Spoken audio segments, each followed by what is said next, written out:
What is going on? It is Daniel with Cuervo ATV, and today I am going to show you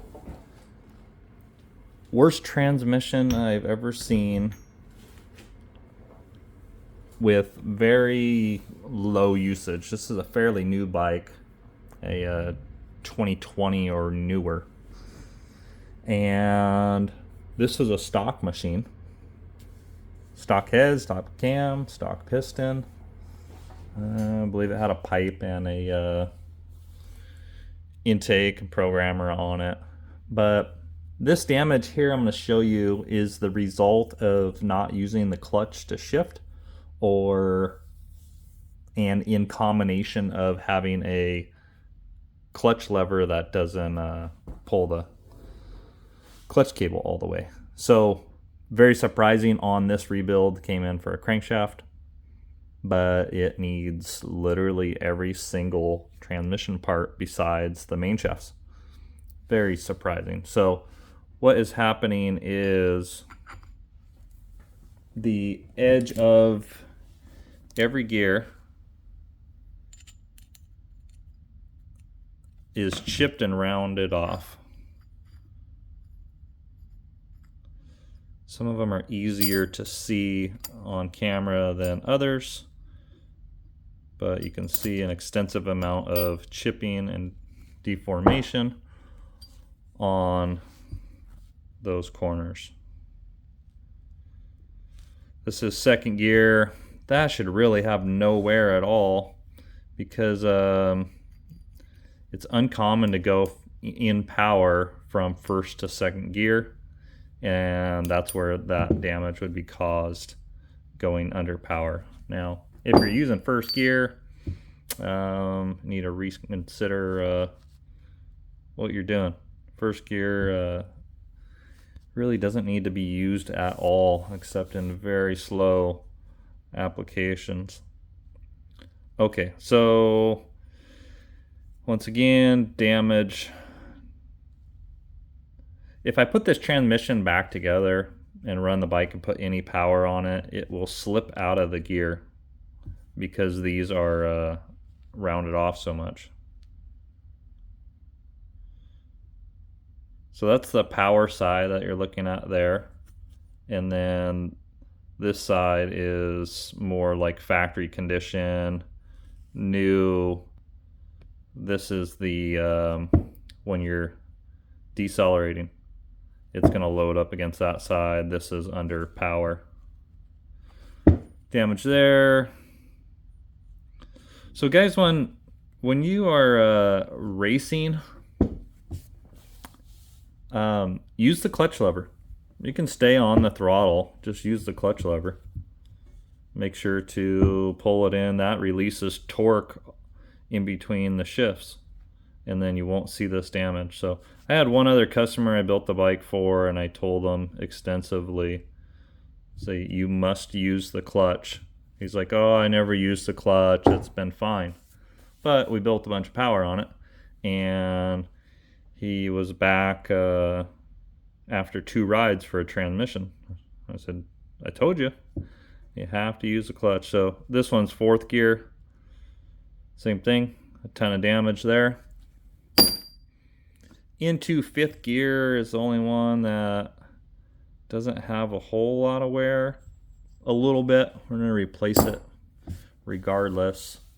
And all the way down to the shift drum actually has damage, which is fairly absurd for low time.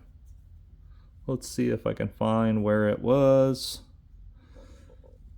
Okay, let's see if I can get this lighting right.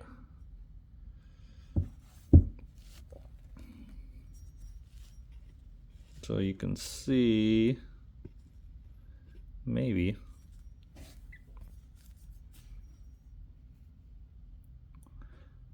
Okay, I'm gonna point to it and then you can see it a little better, but right in there, see a bit of reflection off that edge.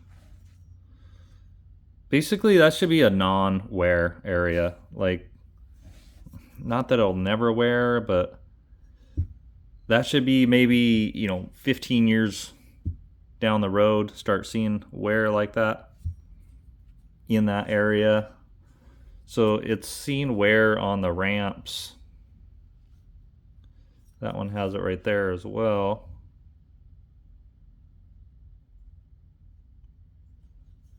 Has wear on the ramps into the engagement, which means that the rider is forcing the transmission in through that gear under power. So we look at the shift forks, have wear. This one's not crazy amount of wear, but it has been pushed on and bent. That's where you start seeing the wear down here. It's been pushed on hard enough to bend the fork, either temporarily or fully, to bend that fork to where it starts wearing all the way in here where the contact patch isn't. Quite a bit of materials come off of that one. And this one here, that's the R fork. This is what's comical, is this is the shift fork going from first to reverse, and it has that amount of wear on it. Like, how hard are you pushing and forcing the bike to go into gear